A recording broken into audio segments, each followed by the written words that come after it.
So Fru's coming over to join us. All right, and Fru, how are you this morning? I'm doing wonderful. Good morning. And I'm glad every day I get up and see the sun and praise God. Yeah. Fru, how was your weekend? John, my weekend was gorgeous, lovely, What'd you healthy. do? I'm happy. Hmm? What did you do? Oh, I went to church. So, how was your weekend? Delicious. Well, that's good, John. You know, I always praise God for every day I get up and see the sun. And sometimes, John, I don't want to complain because when you complain, does anyone ever listen? Nobody cares. All right. I always say that if you want to improve your ego, hang around those who look up to you. But if you want to improve yourself and develop yourself, hang around people who know more than you that you look up to. That's why I'm close to Cliff. Thank No. you, Cliff. On your way You guys in, are embarrassing me. Cliff, this morning on the BBC it said Well, wait. What did you mean to say? Bush House? It's an acronym. the British Broadcasting Corporation, Thank you. but they go under the name of BBC. Bush That's the House. only thing they use. It's coming out of Bush House. When I said Bush House, Fru knew what I meant. I don't know what a Bush House is. It was a Class 2 building in London, Yes. built by an American industrialist, Mr. Bush, and that held the BBC Overseas Service Yes. until 2012. If you really understand the magnitude and the effectiveness of Bush House, that is what they used to actually deceive and the whole world, because everyone was listening to what was coming out of the Bush House, and they used that to change the narrative of the people in the third world, since they were not saying, none of them were there.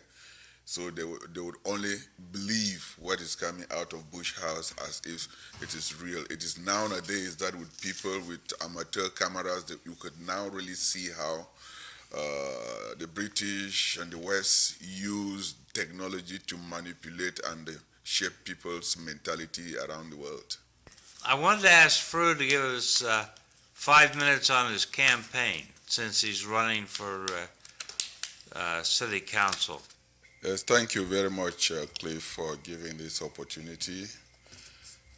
I have always grown up to learn that to whom much is given, much is expected. I can not imagine myself coming from Africa without knowing anyone here on August 1985. And my first apartment at 488 Moody Street, and I've been in the acre since 1985, and the people welcomed me warmly. They nurtured me, they took me like a prodigal son, and I've really been very, very happy. And I said, you know, Lowell has given me so much, my education, my children, and I think that with what I have received, I feel that I've always hear people said you have to give back to your community, and I feel that I have been blessed for quite a long time, and I've received so much, and I think it is time for me to give back. That is really why I entered the race, not against any person in particular, but I feel right to the bone of my body that it is time for me to give back to a city that has given me so much.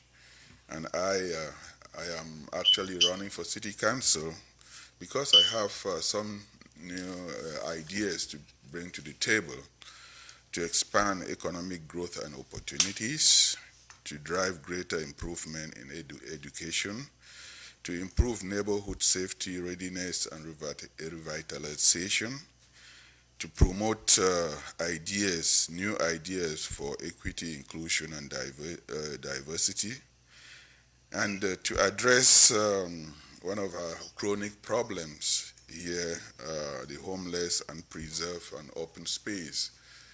But in order to do this, I have to listen to the people, because I would be a servant of the people, and I have to do my very best to walk around the neighborhood, District 7, to listen to my people and walk with them to be their voice. And on that, I said, you know what, Cliff, I always come with this idea of feeling for the greater good that ironically and inspirationally I'm voting for. I'm in District 7, and there are 7 continents in the world. There are 7 days in a week, and 7 is our district.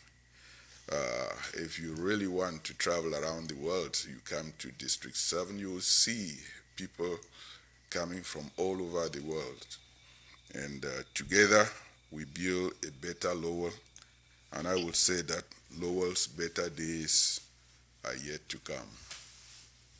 I think so too. So you're running. There's a lot of people running. I think that it's good that people are going out and trying to become city councilors, school committee members. Have you set up a party yet? I never really know how difficult it is. They always said that you can only know how hot the kitchen if you enter the kitchen. It's really quite a process, but I'm so glad that I have wonderful people who are supporting me and will be guiding me. And I also call that being a new person in this noble, I would say noble job, because I'll be serving the community. I will ask on anyone out there who can be supportive in any way or form to give me ideas, to support me, to build my campaign. My campaign should be a campaign for the people, of the people, so that I can do the job for the people. Okay. I'd like to jump now from the local to the international. What's going on in Ambazonia? I heard something about a referendum. Well, I think that, Cliff, the struggle for everything that all Cameroonians want is freedom, liberty for us to coexist peacefully, have a very quiet place, peaceful place to raise our children and enjoy the tranquility and the safety that our forebears handed to us. But then differences happen, and this struggle started on the ground in Cameroon, southern Cameroon. When I say Cameroon, I mean the whole of Cameroon. We Cameroonians from both sides of the Mongo are Cameroonians, are Africans. And for one reason or another, individuals actually disagree and become political. So the people on the ground are the people who started this struggle, and should be the people who should be listening to this to our struggle for freedom, because they are the ones in the kitchen. They feel the heat. They have shed blood.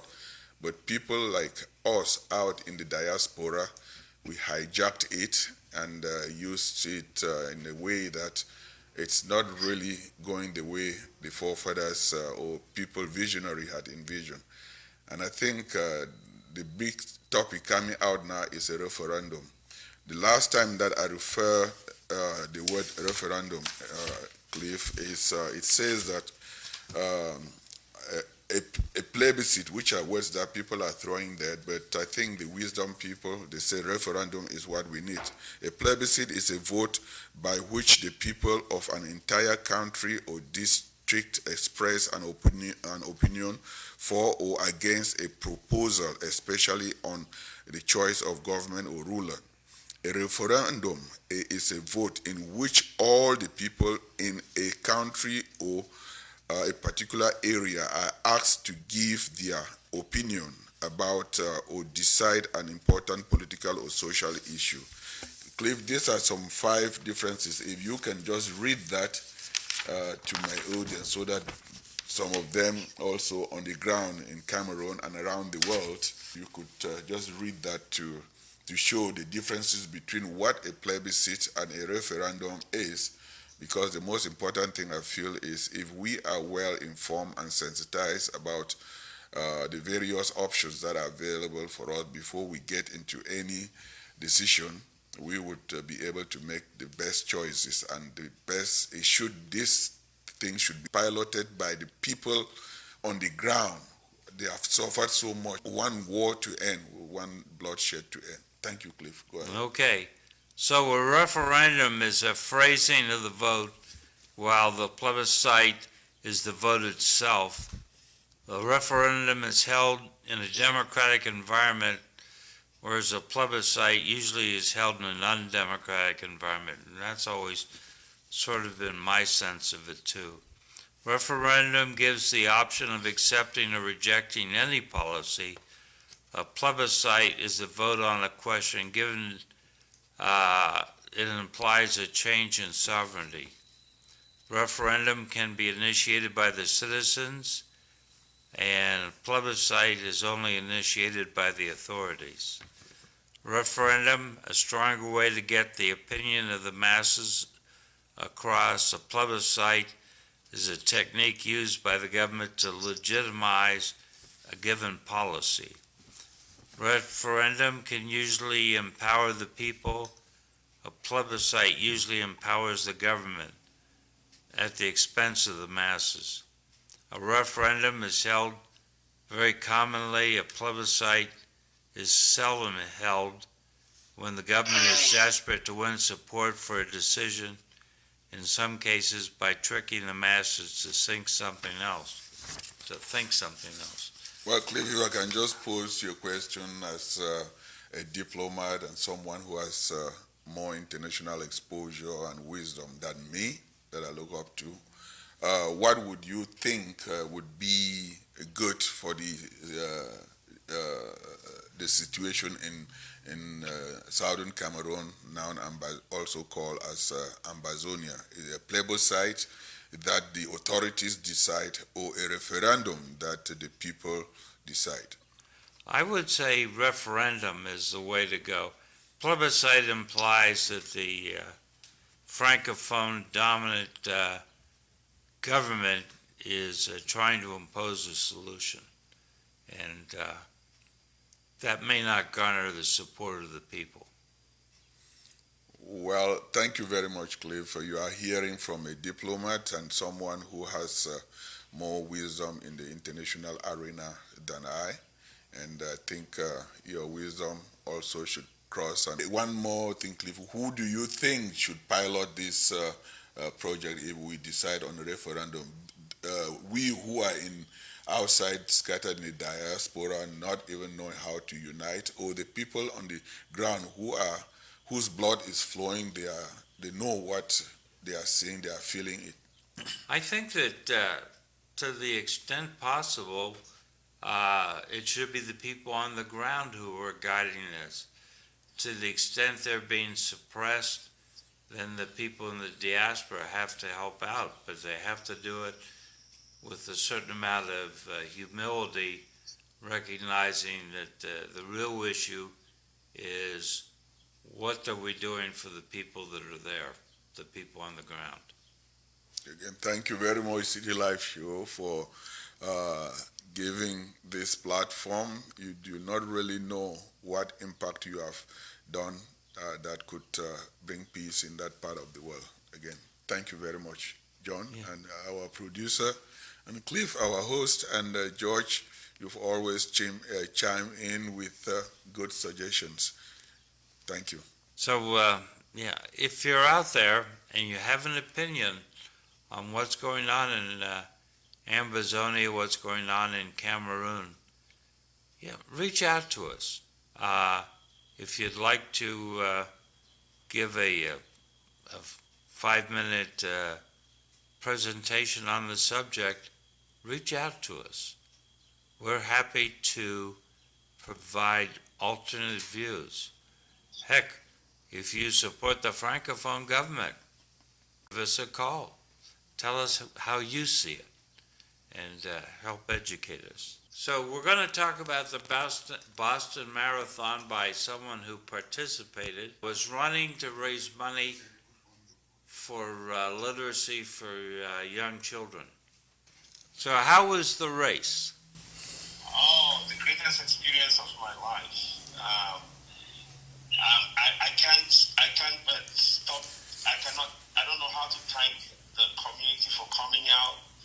The level of support was so great, all the way from the beginning to the end. And one of the biggest things I just want to tell you is thank you for getting the word out there. Thank you.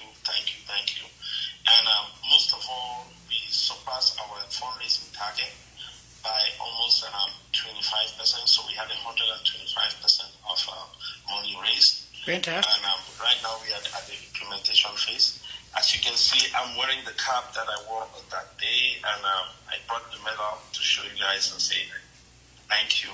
It was such a tremendous journey, and everybody came out. We noticed the attire created a lot of buzz, and I really want to thank you, and thank you for getting the word out there. Thanks the community for coming out and supporting. Well, I'm glad to hear your enthusiasm. The local Boston newspaper, the Boston Globe, tried to raise issues of racism in the race, that the police were prejudiced against the black people who were cheering on the runners. And it appears you didn't run into any of that. No, I didn't face any of that. I basically had some chairs, pictures taken. People came out there and they were very curious about my attire, about my culture, and the purpose why I was running for. So that was what actually, it was. And the Boston Globe actually put it as one of the top 25 moments of the marathon, which it was when we were climbing up the Heartbreak Hill. So I think it's because of the uniqueness of the culture that I was portraying and the cause that I was running for. Well, that's good. We had additional money, which we had at the point of carrying out an implementation of helping internally displaced children in the northwest region in Cameroon. So we are basically carrying out at the point of execution right now. So once we have those the pictures and we have everything to show for our provide all the donors and everybody with the evidence of how much or what we did with the money. Wow, that sounds good. Kizito, again, I'm very proud for you displaying our traditional regalia, our Torah, which is really the pride and the beautiful colors of our ancestors. And when I see you with your traditional hat and also with a red feather, for those who are watching, they don't know the significance of a red feather. I'm coming to that. You can touch your red feather so that people, right, that red feather is a symbol of honor that is bestowed by the traditional ruler. So when you see an African dress, it carries a lot of message and symbolism. So we Africans from that particular area, when we look at him, people give him special respect because of feather. So that's why I want also to take a moment to explain that part of our culture for those who are just watching. They may be wondering, why is he carrying a feather on his head? So that is a decoration only given by the traditional royal king of that region. Again, congratulations on running the Boston Marathon, Boston Strong. So we are so glad. He is also originally from Bamenda. And Bamenda has a sister city relationship with city of Lowell. And I would like to take this opportunity on behalf of City Live Show to thank you, Cliff. Thank you, John, for giving this wonderful platform for him to. Would you ask him about the medals over his right shoulder? And thank you so much. I cannot stop to thank you. See all these medals? The level of publicity that you provided, and it was very hard. It was I had such a welcome. People welcomed me in such a way that I know most of it was thanks to what you guys have been telling the community, or the show that I've been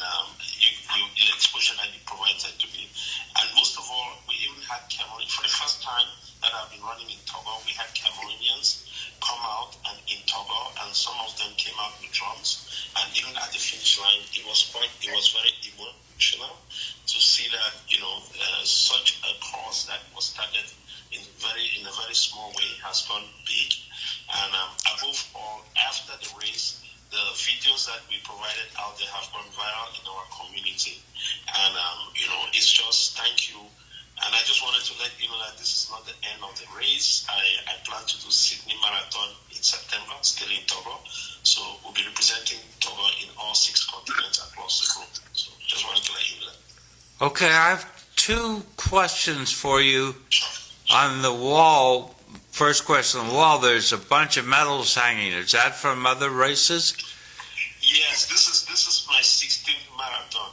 So within the marathon community, we have 6 majors. Like all marathoners, their dream is to finish the 6 majors, which is Boston, London, New York, Berlin, Tokyo, and I think Chicago.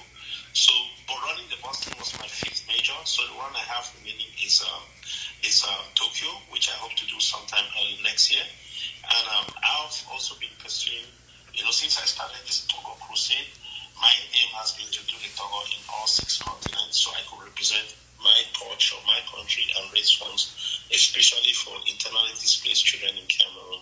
So that has been my crusade. And again, I really thank you. Thank you for giving me this platform.